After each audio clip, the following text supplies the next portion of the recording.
Umabot sa higit 900,000 pisong halaga ng hinihinalang shabu ang nasamsam ng kapulisan sa isang matagumpay na buy-bust operation sa bayan ng Tubungan, Iloilo.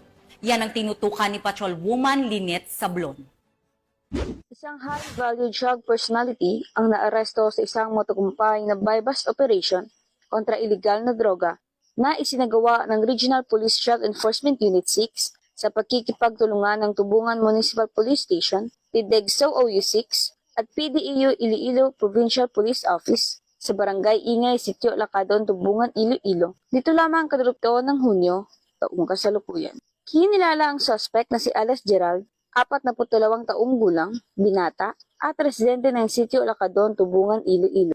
Nakumpiska mula sa kanya ang isang heat seal sachet ng hinihinalang shabu bilang buy-bust item, 13 karagdagang sachet ng hinihinalang shabu, 8 knot-tied plastic bag at naglalaman ng hinihinalang shabu, buy-bust money na nagkakalaga ng 12,000 pesos, isang caliber 38 revolver na may 5 bala at iba pang non-drug items. Umabot sa humigit kumulang 135 gramo ang kabuang bigat ng nabiskang shabu na may halagang tinatayang 918,000 pesos batay sa street value na 6,000 pesos kada gramo. Ang suspect ay nasa himpilan na ngayon ng pulisya para sa dokumentasyon at sasampahan ng kasong paglabag sa Republic Act 965 o ang Comprehensive Dangerous Act of 2002 at kasong may kaugnayan sa illegal possession of firearms and ammunition.